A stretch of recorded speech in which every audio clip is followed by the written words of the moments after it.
오늘 주신 하나님 말씀 함께 보도록 하겠습니다. 예레미야 3장 27절에서 33절까지의 말씀입니다. 구약성경 예레미야 애가 3장 27절에서 33절까지의 말씀입니다. 제가 가진 성경으로 구약 1146페이지 내외에 있습니다. 예레미야 애가 3장 27절에서 33절까지의 말씀을 우리 같이 한 목소리로 다 같이 읽도록 하겠습니다. 사람은 젊었을 때에 멍에를 매는 것이 좋으니 혼자 앉아서 잠잠할 것은 주께서 그것을 그에게 메우셨음이라. 그대의 입을 땅의 티끌에 댈지어다. 혹시 소망이 있을지로다. 자기를 치는 자에게 뺨을 돌려대어 치욕으로 배불릴지어다. 이는 주께서 영원하도록 버리지 아니하실 것임이며 그가 비록 근심하게 하시나 그의 풍부한 인자하심에 따라 긍휼히 여기실 것임이라. 주께서 인생으로 고생하게 하시며 근심하게 하심은 본심이 아니시로다. 아멘. 오늘 예레미야 애가 3장 27절에서 33절 말씀 가지고 사람의 근심, 하나님의 본심이란 제목의 하나님 말씀 함께 나누고자 합니다. 비가 이렇게 많이 오는데 또 금요일이 저녁에 함께 나와서 기도하시는 우리 여러분들 주님의 이름으로 사랑하고 축복합니다. 우리 옆에 있는 분들하고 인사할까요? 이번 한 주 정말 수고 많으셨습니다.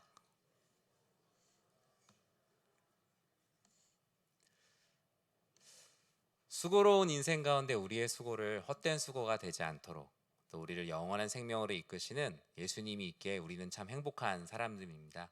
한 주 동안 수고하신 여러분의 수고로 여러분의 가정도 평안하고 또 교회도 평안하고 여러분의 삶도 주 안에서 늘 행복한 삶이 되길 진심으로 기도합니다. 여러분, 테피스트리라는 말 들어보셨는지 모르겠는데 쉽게 얘기하면 그런 거예요. 색깔실 되게 많이 있는데 그림을 그리는 게 아니라 실 색상을 맞춰갖고 실을 잘 짜면 그림처럼 되는 거죠. 뭐 십자수나 요즘 우리 초등학생 친구들이 좋아하는 보석 십자수 뭐 그런 것도 이제 비슷한 거겠죠. 아예 특정한 색깔을 처음부터 줘서 실을 짜서 그림을 만드는 겁니다. 물감이나 직접 그림을 그리는 도구로 그리는 것이 아니라 색에 맞는 실을 일일이 하나씩 다 짜서 만드는 아름다운 작품 기법이 테피스트리죠. 날실과 시실이 끊임없이 겹치면서 만들어진 작품을 보면 참 위대하다는 생각이 들어요. 왼쪽에 있는 저 작품이 이제 기적의 물고기라는 작품인데 여러분이 잘 아는 라파엘로, 원래 시스티나 성당에 걸려 있었다가 뭐 다 원래 전쟁 나고 이러면 다 가져가잖아요. 가져갔다가 다시 좀 모아서 전시도 하고 우리나라에도 합스부르크 그 전시회 할 때 한 2년 전에 와서 이제 걸어놨습니다. 멀리서 보면 이렇게 양탄자 같이 생긴 거예요. 실로 짜서 그림이 아니라 실로 짜서 만든 일종의 작품이라고 할 수 있습니다. 이런 작품을 보면 이 작품을 만드는 분은 실을 하나하나 짜면서 이미 큰 그림을 다 가지고 있는 거잖아요. 그런데 이 직조하는 장인은 어떤 그림이 만들어지는지를 알면서 이 실을 짜고 있지만 실의 입장에서 한번 생각을 해봤어요. 실은 얼마나 정신이 없을까? 도대체 이게 나는 이쪽으로 갔다 저쪽으로 갔다 하는데 이게 정말 그림이 되기는 되는 걸까? 실의 입장에서는 맨날 똑같은 일을 하니 과연 이게 그림이 될까라는 생각을 제가 실의 입장에서 생각해 본다면 당연히 할 수 있을 것 같아요. 매일 가로로 세로로 이리 갔다 저리 갔다 반복되는 그 실의 모습이 우리네 인생과 되게 닮았더라고요. 맨날 똑같아요. 가로 했다가 세로 했다 가로 했다 세로 했다. 이게 도대체 짜야지면 어떤 그림이 될까? 그런데 짜는 사람은 알고 있어요. 이것이 어떤 그림이 될지. 색실이 직조하는 장인, 실이 주인의 말을 듣지 않고 만약에 주인이 짜고자 하는 대로 짜지 않고 자기 마음대로 폭주하게 된다면 정말 우리의 인생은 얽힌 실처럼 꼬이고 꼬인 인생이 될 겁니다. 우리는 지난 반년의 시간을 하나님 은혜 가운데 살아왔어요. 하나님을 신뢰하는 마음으로 어쩌면 이 매일 반복되는 날실과 시실이 끊임없이 직조하는 삶을 살아왔는지도 모릅니다. 그런데 어느 순간 괜찮다가 갑자기 이런 일상이 답답하게 느껴질 때가 있죠. 예전에 어떤 한 분이 그런 고백을 하시더라고요. 점심시간이 되기 전까지 열심히 점심을 먹고 쉬다가 나 점심시간 1시 되기 전까지는 절대 일하지 말아야지 라고 하다가 1시가 돼서 딱 일을 시작하는 자신의 모습을 보며 10년 뒤에도 내가 이렇게 살겠지? 라는 고민을 하면서 현재의 삶을 고민했다라고 해요. 평소에는 답답하게 느껴지지 않았던 일상이 어느 순간 갑자기 너무나 무겁게 찾아올 때가 있습니다. 하루의 삶을 어제도 했었는데 오늘 갑자기 그것을 반복해내는 게 유난히 버겁고 근심과 염려와 걱정으로 크게 다가올 때가 있죠. 그때 하나님께 우린 기도하면서 묻습니다. 하나님, 저의 이런 답답한 상황이 언제까지 계속 되겠습니까? 하나님, 매일매일 똑같은 삶이다 보니 제 삶이 너무 근심과 걱정과 염려가 많고 앞으로의 희망과 소망을 찾아볼 수가 없습니다. 내 인생에 언제나 좋은 일만 일어나면 좋은데 그렇지가 않잖아요. 하나님은 마치 우리를 일부러 굴곡진 길로 우회로로 돌리는 것 같다라는 생각을 할 때가 얼마나 많이 있습니까? 하나님이 그런 마음일까요? 마치 평탄한 고속도로로 쭉 가게 하면 빨리 갈 수 있는데 마치 이집트에서 가나안까지 그냥 쭉 질러가면 2주면 가는 길을 몇십 년을 돌아가게 하시는 그 이유. 좋은 일, 나쁜 일, 속상한 일, 가슴 아픈 일, 수많은 색깔의 실들과 얽히고 설키며 우리를 고생스럽게 만든다라고 생각할 때가 분명히 있습니다. 우린 이렇게 앞을 모르고 계속 엉키면서 찾아오는 어려움을 고난이라고 말하고 이 고난 속에서 느끼는 감정을 근심, 걱정, 염려, 불안, 초조 등으로 부르죠. 질문이 생길 수밖에 없어요. 하나님, 분명히 더 빨리 갈 수 있는 길을 분명히 하나님은 아시는데 왜 우리를 근심의 길로 인도하십니까? 왜 바로 가는 편한 길이 아니라 어려운 길로 우리를 돌리시고 먼 길로, 낮고 험한 길로, 낯선 길로 우리를 가게 하십니까? 하나님은 하나님을 원망하고 세상을 원망하며 살아가는 하나님의 자녀들을 계속 둘 수는 없었어요. 왜냐하면 돌아올 수 없는 불신의 강을 건너지 않을까, 믿음이 약한 사람들을 염려했던 것일까요? 하나님은 고난 중에 있는 이들이 완전히 마음을 놔버리지 않도록 그들이 정말 극심한 고난 중에 있을 때 사실 내 마음은 이라고 말씀하시면서 하나님께서 주신 말씀이 바로 오늘의 말씀입니다. 예레미야 애가는 말 그대로 슬픈 노래죠. 근데 이제 원문 뜻 그대로 얘기하면 슬픈 노래란 표현보단 한숨이라는 게 좀 맞는 것 같습니다. 예레미야 애가는 예레미야의 땅꺼짓 듯한 한숨이라고 할 수 있습니다. 여러분, 한숨 언제 쉬죠? 하는 일이 잘 안 될 때, 또는 열심히 했는데 열심히 한 만큼 결과가 나오지 않을 때 한숨을 쉽니다. 예루살렘이 바벨론에 의해서 멸망을 당한 직후 예레미야의 한숨을 본문은 이렇게 기록하고 있어요. 우리 17절과 18절 말씀 같이 한번 읽어볼까요? 주께서 내 심령이 평강에서 멀리 떠나게 하시니 내가 복을 내어버렸으며 스스로 이르기를 나의 힘과 여호와께 대한 내 소망이 끊어졌다 하였도다. 리더였던 예레미야의 마음도 무언가 이제 완전히 끊어진 것 같은 그의 마음에 한숨이 더욱더 깊게 드리워집니다. 땅이 꺼질 듯한 한숨을 쏟아냈어요. 하나님, 제가 언제 행복했었는지 기억이 잘 안 납니다. 제 영혼이 너무나 평안을 많이 잃었습니다. 인생의 영광도 무엇인지 잘 모르겠고 하나님이 나에게 기대하셨던 것들이 많이 있을 텐데 왠지 무언가 잘 해내지 못하고 있다라는 생각이 듭니다. 하나님 안에서 많은 계획을 세웠지만 계획이 계획대로 잘 진행되지 않고 하나님 없는 고달픈 삶이라고 때로 느껴질 때가 있다라고 고백하시는 성도님들도 계십니다. 한숨 속에 있는 이 예레미야와 백성들에게 하나님은 본심을 알려주셔야 됐어요. 우리 29절 말씀을 같이 한번 읽어보겠습니다. 함께 읽겠습니다. 그대의 입을 땅의 티끌에 댈지어다. 혹시 소망이 있을지로다. 아멘. 하나님은 오늘 본문에서 두 가지 본심을 말씀하고 있어요. 그 첫 번째 본심은 너는 그 고난 중에서 나를 향한 겸손을 배우라라고 말씀합니다. 당시 사람들은 왕이 오면 머리를 낮추다 못해서 아예 입술을 흙바닥까지 닿았습니다. 흙냄새를 맡는 것이 왕을 맞이하는 모습이라고 생각을 했죠.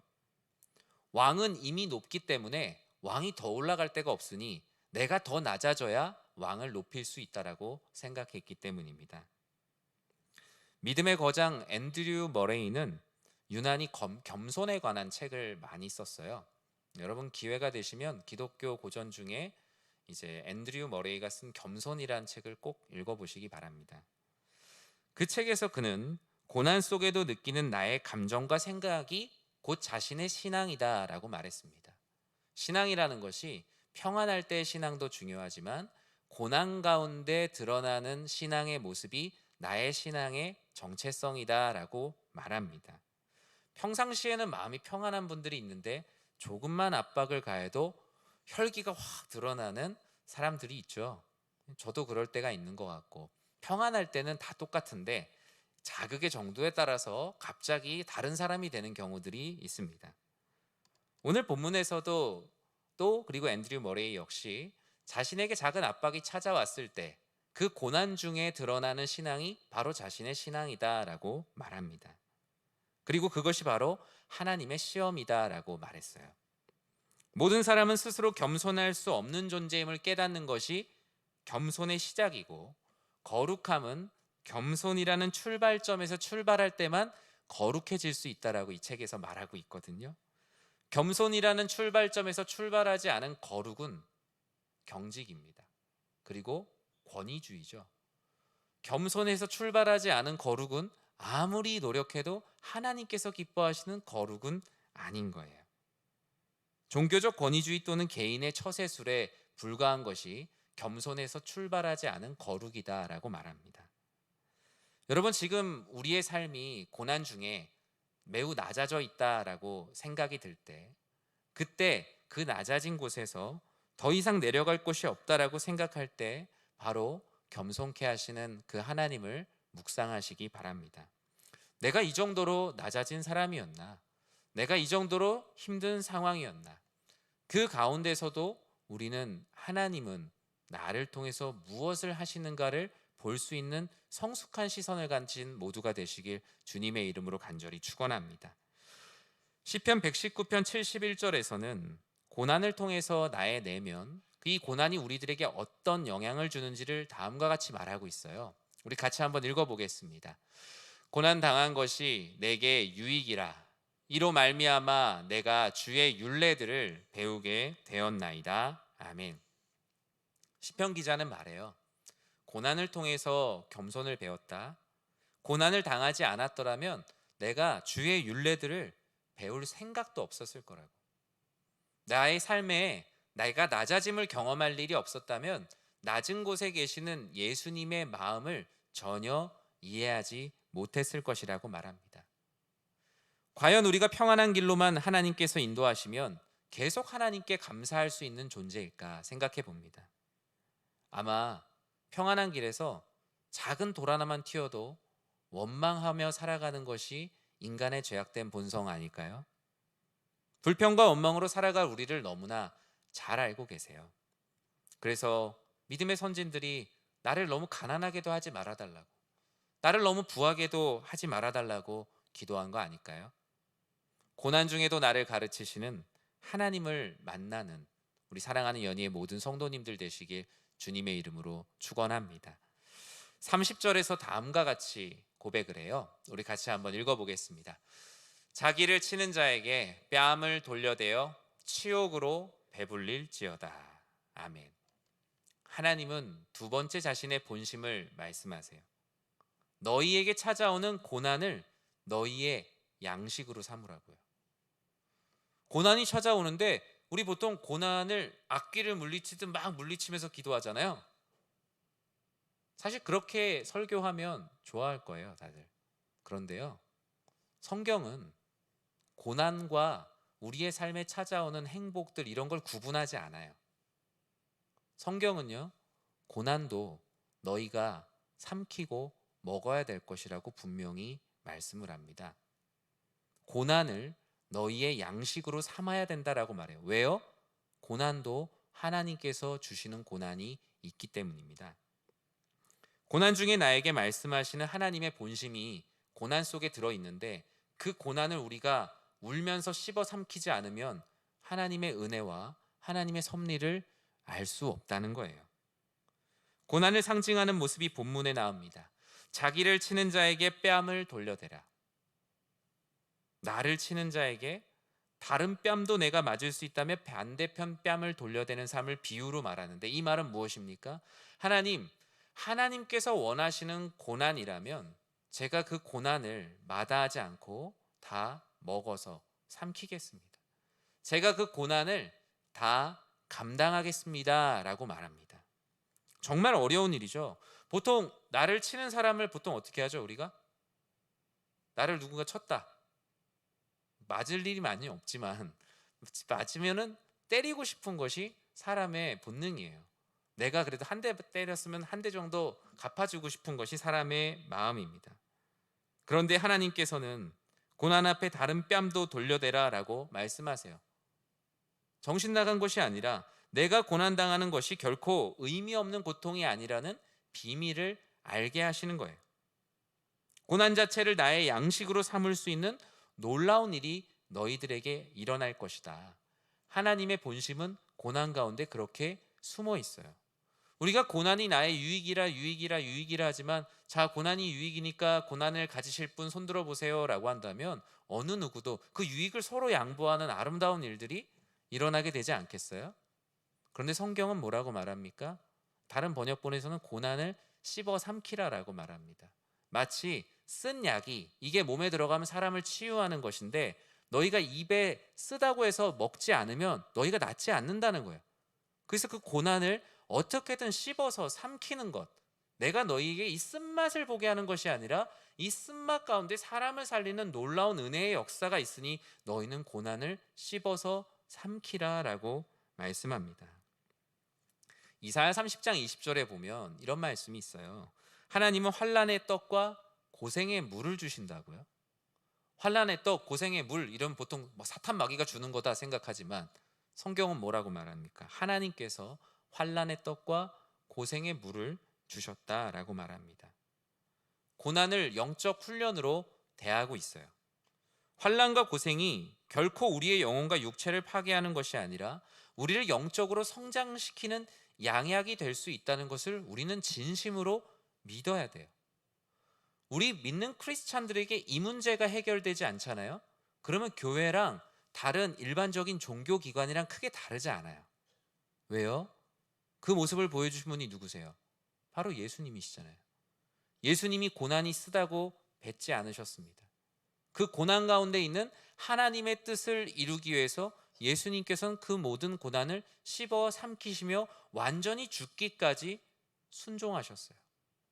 고난 가운데서 겸손을 알게 되셨고, 고난을 자신의 양식으로, 누군가를 구원하기 위한 나의 양식으로 삼으셨다라는 거예요. 이 모습은 밖에 있는 것이 아니라 우리를 구원하신 예수님께서 그 십자가 고난을 우리를 구원할 양식으로 삼아 주셨다라는 겁니다. 그런 의미에서 고난을 기꺼이 먹는 삶, 고난을 나의 양식으로 삼고자 하는 믿음이 우리들에게 필요한 거예요.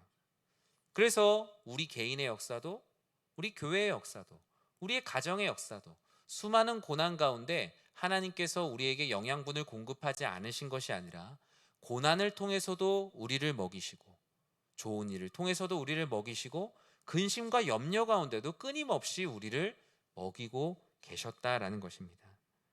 신앙생활 하다 보면 우리의 삶에 얼마나 고난이 많습니까? 저는 고난을 양식으로 삼으라라고 하다 보니까 주기도문의 말씀이 생각나서요. 주기도문 기도할 때 여러분 중간에 어떤 기도 있죠? 오늘 우리에게 뭘 달라고 기도하죠? 오늘 우리에게 일용할 양식을, 우리 어린이 성도님들이 아주 크게 얘기해 주셨어요. 일용할 양식을 달라고요. 우리 일용할 양식 하면 여러분의 머리에 이미지가 뭐가 있습니까? 나쁜 거 없죠? 힘든 거 없죠? 일용할 양식은 늘 좋은 거잖아요. 주기도문 그림 같은 거 이렇게 보면 일용할 양식 하면 그 물고기랑 빵이랑 이렇게 그려져 있지 않습니까? 일용할 양식으로 기도하지만 사실은 일용이 아니라 이용, 삼용, 영원히 계속 쓸 수 있는 양식을 우리는 구하죠. 그런데 일용할 양식 안에요, 고난도 양식으로 포함이 되어 있습니다. 하나님께서 우리들 그렇게 기도하라고 말씀하세요. 고난을 우리가 사오는 것은 아니지만 하나님께서 우리의 영적 성장과 우리를 사랑하시는 하나님의 본심이 고난에 담겨 있다면, 하나님, 저는 그 본심이 담겨 있는 고난을 나의 양식으로 삼겠습니다. 이것이 기독교의 본질이죠. 고난을 워히 하고 멀리 하는 게 성경적인 게 아니라 고난을 나의 양식으로 먹을 수 있는 삶, 그것이 바로 참된 신앙인의 모습, 사람의 근심 뒤에 숨어 있는 하나님의 본심이에요. 하나님은 너희의 입에는 쓰고 몸에는 불편하고 고통스러울지라도 너희에게 필요한 일용할 양식을 너희에게 주겠다. 너희는 그것을 고난이라는 너희만의 카테고리로 분류하겠지만 나는 그것을 고난이라고 분류하지 않는다. 나는 그 고난 속에서 너희를 향한 아름다운 그림을 그려내는 화가요, 많은 것들을 직조해 나는 또 유명한 장인이요, 멋진 그릇을 만들어내는 토기장이로서 너희를 거룩한 피조물로 빚어낼 것이기 때문이다. 이것이 바로 하나님 말씀 안에 있는 고난이 유익인 이유인 거예요. 불과 같이 뜨겁게 하여서 너희의 영적 불순물을 제거할 것이고 순금같이 되게 할 것이다. 금보다 귀한 믿음으로 살도록 너희를 수도 없이 내려쳐서 연단할 것이다. 이것은 너희를 근심하게 하려는 것이 아니라 너희를 사랑하는 나의 본심인데 내 얘기를 좀 들어주지 않겠니? 하나님께서 예레미야와 백성들에게 우리 민족 망했다, 우린 글렀다라고 얘기하는 그 백성들에게 주시는 하나님의 본심이에요. 그러면서 하나님께서 말씀하시죠. 너희는 내가 너희에게 주는 내 본심을 제발 편식하지 말아라. 나는 고난 가운데도 내 본심을 숨겨놨고, 그리고 너희가 좋아하는 것 가운데도 내 본심을 숨겨놨는데 너희가 편식을 하다 보니 나의 섭리와 은혜를 오해하고 있다. 너희는 내가 주는 모든 것을 뭐예요? 받아 먹으라. 예수님께서 나눠주신 피와 살 가운데는 우리가 좋아하는 것만 있는 게 아니라 그리스도 예수께서 고난받으신 그 아픔까지도 함께 담겨 있는 거예요. 그 모든 것 너희의 뜻대로 구분하여서 받지 말고 아버지 하나님께서 주시는 그 양식을 받아 먹으라. 그래야만 온전한 은혜를 누릴 수 있다라고 말씀합니다. 사랑하는 성도 여러분, 너무나 이상적이고 완벽한 믿음 같아서 우리에겐 참 부담이 되는 말씀입니다. 그러나 시간이 걸리더라도 우리가 가야 할 길이에요. 고난 또한 여러분 울면서라도 꼭꼭 씹어 먹는 게 진짜 그리스도인 아니겠어요? 울면서 하나님 기도하면서 하나님 너무 힘듭니다. 하지만 이 고난 또한 하나님께서 주신 것이라 믿고 제가 꼭꼭 씹어 삼키겠습니다. 그 가운데 주시는 하나님의 은혜를 오히려 기대하겠습니다. 지금 가는 길이 결코 돌아가는 길이라고 생각하지 않고 오히려 하나님께서 준비해 두신 우회로라고 생각하며 그 길이 길더라도 열심히 뛰어가겠습니다. 제가 원하는 대로 제 맘대로 짜다가 얽히는 실타래가 되지 않게 하시고 아버지 하나님께서 계획하신 대로 아름다운 그림을 만들어 가겠습니다. 그렇게 되면 고난도 나의 양식이고 우울함도 나의 양식입니다. 외로움도 괴로움도 모두 나를 나답게 하시는 하나님의 본심이 그 안에 담겨 있어요. 그러면 우리는 비로소 상황에 일희일비하지 않는 그리스도인으로 한 걸음을 내딛게 되는 것입니다. 31절 말씀에 이와 같이 말씀합니다. 하나님의 본심을 믿는 자들에게 어떤 복을 주시는가? 우리 31절 말씀 같이 한번 읽어보겠습니다. 이는 주께서 영원하도록 버리지 아니하실 것이며. 아멘. 이러한 하나님의 본심을 믿는 자들에게 하나님께서는 복을 주신다, 은혜를 주신다라고 말씀하셨는데 그 첫 번째 은혜는 너희를 영원히 버려두지 않을 거라고요.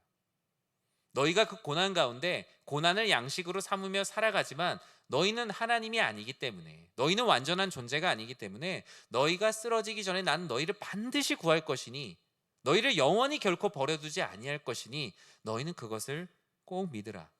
이것이 바로 하나님의 본심을 믿는 자들에게 주시는 은혜입니다. 하나님의 본심을 깨달은 예레미야는 백성들을 독려합니다. 그래서 이 비밀을 알게 되자 예레미야가 정신이 나갔는지 뭐라고 얘기하냐면요, 우리가 치욕을 배불리 먹자라고 얘기합니다. 하나님의 이름으로 우리 배부르게 욕먹읍시다. 우리 고난을 더 열심히 감당합시다. 그동안은 밀리고 밀려서 어쩔 수 없이 고난을 감당했는데 이제는 그 고난 가운데도 하나님의 분명한 은혜가 있으니 기꺼이, 마치 그 쓴 한약을 먹으면 내가 건강해질 걸 아는 것처럼 기꺼이 먹자라고 백성들을 독려하기 시작합니다.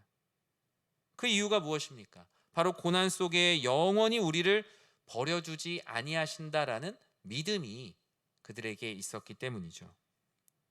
결말을 알고 믿는 사람은 과정을 견딥니다. 견딜 뿐만 아니라 결말이 이미 승리한 것을 알고 있기에 견딤 속에서 경험하는 모든 것들을 흡수하고 배우려고 하죠. 그것이 바로 영적 성장이요 성숙입니다. 로마서 8장 38절에서 39절 다음과 같이 말씀하고 있죠. 같이 한번 읽어볼까요? 내가 확신하노니 사망이나 생명이나 천사들이나 권세자들이나 현재일이나 장래일이나 능력이나 높음이나 깊음이나 다른 어떤 피조물이라도 우리를 우리 주 그리스도 예수 안에 있는 하나님의 사랑에서 끊을 수 없으리라. 아멘. 그 어떤 것도 너희를 영원히 버려둘 수 없다. 내가 너희를 사랑하는 나의 사랑과 너의 사랑을 끊을 수 있는 것은 어느 곳에도 없다라고 말씀을 하십니다. 영원히 버려두지 않는 것이 하나님의 본심을 믿는 자들에게 주시는 은혜이죠. 또 어떤 복을 주십니까? 32절에 다음과 같이 말씀합니다. 같이 한번 읽어볼까요? 그가 비록 근심하게 하시나 그의 풍부한 인자하심에 따라 긍휼히 여기실 것임이라. 아멘.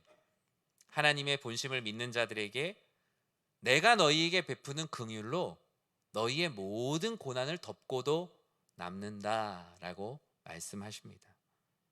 우리를 근심하게 하는 고난이 있죠. 그런데 하나님께서 내 고난의 문제를 다 해결 못 해줄 것 같아요. 뭔가 이불을 덮으면 발까지 다 못 덮는 듯한 그런 느낌이랄까요? 고난이 있는데 하나님이 내 모든 고난의 영역을 커버하지 못할 것이라는 불안감이 닥칠 때가 있죠. 그러나 오늘 본문에서 하나님의 본심을 믿는 사람들은 아버지 하나님께서 베푸시는 긍휼로 내 모든 고난의 문제가 덮여질 것을 믿게 된다. 믿어지게 된다라는 거예요. 우리가 7번, 8번 실패하고 고난을 당하여도 하나님의 풍성한 긍휼이 그 모든 실패를 덮고도 남는다라고 성경은 말씀합니다. 실패를 두려워하지 않는 사람들은 실패 이후에 다시 도전할 수 있을 것이라는 확신과 근거가 있는 사람들이죠. 우리가 만나는 고난으로 인해 우리가 실패한 것 같더라도 우리를 구원하신 예수 그리스도의 십자가의 긍휼의 은혜가 그 모든 실패를 덮고도 남습니다. 그것을 믿는 사람을 우리는 그리스도인이라고 말하는 거예요. 그러니 하나님은 고난 중에도 절대로 나를 떠나거나 원망하지 말고 내 안에 거해라. 너의 모든 문제 내가 다 덮고도 남는다. 그러니 결코 나를 원망하고 떠나지 말라라고 말씀하십니다. 여러분 모두가 주님의 마음을 닮아 이 말씀대로 살아가는 모두가 되시길 진심으로 축복합니다. 말씀을 맺습니다. 하나님의 본심을 모르면요, 우리는 근심하고 염려하게 됩니다. 그리고 우리의 근심과 염려를 조금이라도 떨칠 수 있는 것은, 그래, 하나님의 본심은 이것이 아니지 라는 믿음이에요. 제가 인생에서 가장 방황을 했을 때가 초등학교 때였어요. 초등학교 3학년이 될 때 저는 이렇게 회심을 한 것 같아요. 인간적으로. 초등학교 때 학교에서 기억이 안 나는데 왜 그랬는지 모르겠는데 크게 혼이 났어요. 그런데 선생님, 아무래도 혼날 일을 했겠죠. 선생님이 너 그럴 거면 집에 가 라는 말이 아직도 귀에 정확히 있습니다. 그래서 집에 가라고 해서 바로 그 자리에서 가방을 싸서 나왔습니다. 초등학교 2학년 3학년 저희 아들 나이 또래인데 집에 가 그랬는데 진짜 집에 가니 선생님이 얼마나 황당하셨겠어요. 그렇죠. 잘 알고 있는 얼마나 황당했겠어요. 집에 왔어요. 집에 가라고 했으니까. 집에 갔는데 아직도 기억이 나요. 그날 밤에 어머니 아버지가 하루 종일 열심히 밖에서 일을 하고 오셨어요. 얼마나 피곤하셨겠어요. 애들이라고 둘이 있어서 학교 보내놨더니 집에 뭔가 일찍 와 있어요. 그래서 저녁에 밥을 먹는데 전화가 울렸어요. 전화가 울렸는데 선생님이 술을 드시고 전화를 하셨어요. 너무 속상하다고. 아니, 얘가 뭔가 하면 잘할 수 있을 것 같은데 집에 가라고 했는데 진짜 가버려갖고 자기가 너무 화가 나갖고 속상해서 오늘 아버님께 전화를 드렸습니다. 전 아직도 그 전화를 받으시는 아버지 얼굴이 잊혀지지가 않아요. 제가 집 밖으로 도망갔거든요. 네, 이 자리에 있다가는 어떻게 될 거라는 확신이 있었습니다. 선생님의 본심은 무엇일까요? 분명히 제가 잘 되기를 바라는 마음이었을 거예요. 그런데 그 선생님이 저에게 가르치려고 했던 그 말, 거기서 나오는 또 선생님은 하나님이 아니니까 거기서 나오는 그 말 한마디 때문에 본심을 곡해하고 제가 하고 싶은 대로 그냥 나와버린 거예요. 근데 우리의 신앙생활도 그럴 때가 있더라고요. 하나님께서 너 집에 가라는 말은 하지 않지만 내가 원하는 말을 해주시지 않을 때가 있어요.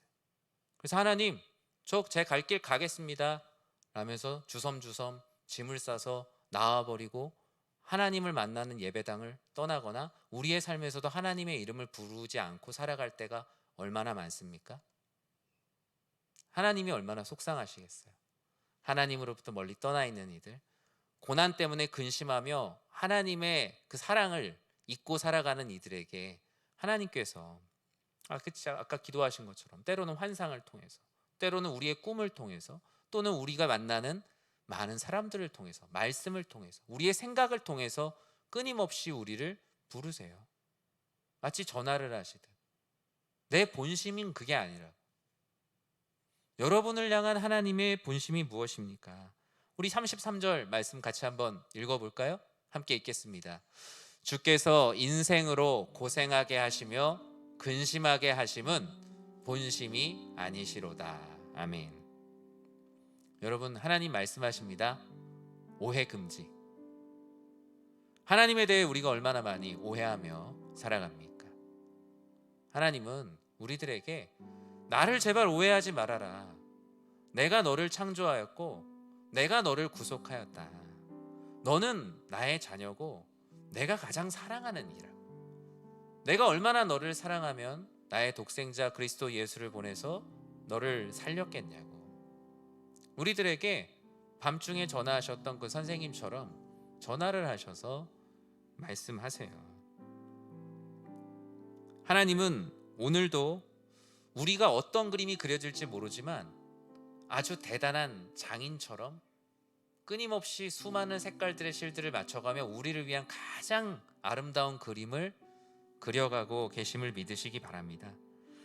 매일 다니던 길과 다를 수도 있고요, 편하지 않은 길일 수도 있지만 하나님께서는 그 날줄과 시줄을 명징하게 직조하여 행복한 하나님의 자녀로 여러분들을 만들어가고 계심을 믿으시기 바랍니다. 절대 하나님의 본심을 오해하지 마십시오. 내 자녀를 향한, 나의 삶을 향한, 나의 가정을 향한, 우리 교회를 향한 하나님의 본심은 우리를 사랑하시는 그 마음, 그 마음이라는 것을 절대 잊지 않고 믿으며 살아가는 모두가 되시길 주님의 이름으로 축원합니다. 우리 이 시간에 함께 찬양했으면 좋겠는데요, 하나님의 부르심이라는 찬양입니다. 사람의 부르심에는 후회가 있습니다. 사람의 길들 가운데 실패가 있지만 하나님께서 부르시는 곳에는 후회하심도 실수도 없는 그런 놀라운 길이 우리들에게 주어져 있습니다. 우리 이 찬양 함께 하면서 하나님의 부르심을 따라 순종하며 나아가는 모두가 되길 기도합니다.